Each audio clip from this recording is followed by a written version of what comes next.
एक लड़का खड़ा हो गया, कहने लगा राजीव भाई क्या उल्टी उल्टी बात करते हैं, एक ही नीम के दातुन को हम कितनी बार करें। तो मैंने कहा भाई जरा ये बताओ कि एक टूथब्रश को कितनी बार करते हो। एक दिन करते हैं धो के रख देते हैं, फिर दूसरे दिन करते हैं फिर धो के रख देते हैं, साल भर तक रगड़ते रहते हैं एक टूथब्रश को तो गंदा नहीं लगता, और एक नीम का दातुन मैं कह रहा हूं हफ्ते भर रगड़ो तो गंदा लगता। तो उस लड़के ने जानते हैं क्या जवाब दिया, सच में राजीव भाई हमारा दिमाग तो एकदम उल्टा हो गया। तो मैंने कहा ये दिमाग तुम्हारा उल्टा पता है किसने बनाया? टेलीविजन ने। उसको तुम टेलीविजन कहते हो, मैं उसको इडियट बॉक्स कहता हूं। और क्या इडियोसिटी दिखाता है जानते हैं? दो पति पत्नी साथ साथ चल रहे हैं, थोड़ी देर के बाद पत्नी मुंह फेर लेती है, कहती है कैसे कहूं इनकी सांस में बदबू आती है। तो उसकी सहेली कहती है चल मेरे साथ। दोनों डॉक्टर के पास जाते हैं, डॉक्टर साहब कहते हैं अरे कॉलगेट का सुरक्षा चक्र तो अपनाया नहीं, सांस में बदबू तो आएगी। फिर उनके घर में कॉलगेट आ जाता है, उनके मिस्टर जिनकी सांस में बदबू आती है वो कॉलगेट रगड़ते हैं, कॉलगेट रगड़ने के बाद दिखाते हैं उनकी पत्नी उनके नजदीक आ जाती है, नीचे एक लाइन लिखते हैं दूरियां नजदीकियां बनी। जानते हैं इसका मतलब क्या? इसका मतलब है कि दो पति पत्नी अगर कॉलगेट नहीं करेंगे तो दूर दूर रहेंगे, कॉलगेट करेंगे तभी नजदीक आएंगे। अब आप मुझे बताइए कि इससे बड़ी इडियोसिटी कोई दूसरी हो सकती है? भारतीय संस्कृति में पति पत्नी का रिश्ता परस्पर प्रेम, परस्पर विश्वास, परस्पर सद्भाव पर टिका होता है। टेलीविजन सिखा रहा है कि नहीं कॉलगेट पेस्ट पर टिका हुआ है। और इसलिए इस 100% इडियोसिटी से बाहर आ जाइए। फायदा जानते हैं क्या होगा? अगर आप लिमड़ा का दातुन खरीदें, हम सब एक साल में कितना पेस्ट खरीदते हैं मालूम है? सारे देश में 200-250 करोड़ रुपए का पेस्ट खरीदा जाता साल भर में। अगर ये 200-250 करोड़ का लिमड़ा का दातुन खरीदना शुरू कर दें तो इस देश के कितने गरीबों को काम मिल जाएगा। और तब आप कहेंगे राजीव भाई अगर हम सब लिमड़ा का दातुन करना शुरू करें तो नीम का झाड़ तो खत्म हो जाएगा। तब मैं आपको एक दूसरा फॉर्मूला देके जा रहा हूं कि आपका जब जन्मदिन होता है ना तो क्या करते हैं? केक लेके आते हैं, मोमबत्ती जलाते हैं, फिर फू फू फू फूक मार के सब बुझाते हैं। हमारी भारतीय संस्कृति में दीपक कब बुझाया जाता है? जब किसी की मौत हो जाती है। हम क्या करते हैं? जन्मदिन पे ही दीपक बुझा रहे हैं, माने मरने की तैयारी कर रहे हैं।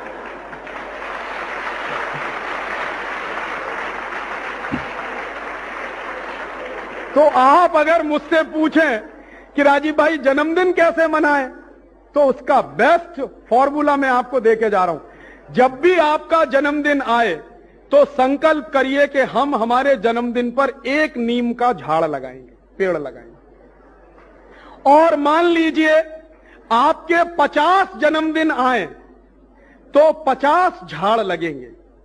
और एक नीम का झाड़ जब बन जाता है तो साल भर में 15 लाख रुपए की ऑक्सीजन देता है एक नीम का झाड़। तो हमने अगर 50 नीम के पेड़ लगाए अपने हर जन्मदिन पर तो 50 × 15 लाख माने कितना? कितना? कोई एक बोले, नहीं सुनाई दिया। एक कोई एक सिंगल 7.5 करोड़। 7.5 करोड़ रुपए की ऑक्सीजन किसने दी? हमने जो नीम का झाड़ लगाया। अब मैं अगर आपसे ऐसे कहूं कि 7.5 करोड़ रुपया देश को दान करिए, आप कहेंगे है ही नहीं हमारे पास। और अगर मैं ये ऐसे कहूं कि 7.5 करोड़ रुपए की ऑक्सीजन दान करिए, वो हम सब कर सकते हैं। एक एक नीम का झाड़ लगाएं तो आपके देश में दातून की भरमार हो जाएगी। और दातून की भरमार के साथ साथ ऑक्सीजन इतनी इफरात में हो जाएगी कि पर्यावरण का प्रदूषण एक झटके से खत्म हो जाएगा। तो ये बेस्ट फॉर्मूला है, दातून करें, दातून के लिए एक नीम का झाड़ लगाएं और अपने हर जन्मदिन पर लगाएं। हिंदुस्तान की ये जो पर्यावरण की समस्या है इसका भी समाधान हो जाएगा। और ये जो 200-250 करोड़ रुपए बर्बाद हो जाते हैं टूथपेस्ट खरीदने में, वो बच जाएंगे। और ऐसे ही एक आखिरी सुझाव और, एक परदेशी कंपनी आई है, वो पानी बेचती है, Pepsi cola, Coca cola, Thums Up, Limca, Citra. और ये जितना पानी है ना, सबकी बोतल पर आपको मालूम है कि क्या क्या मिलाते हैं? कभी नहीं बताते। क्यों नहीं बताते? क्योंकि उसमें जहर मिलाते हैं। जहर पता है क्या है? Carbon dioxide.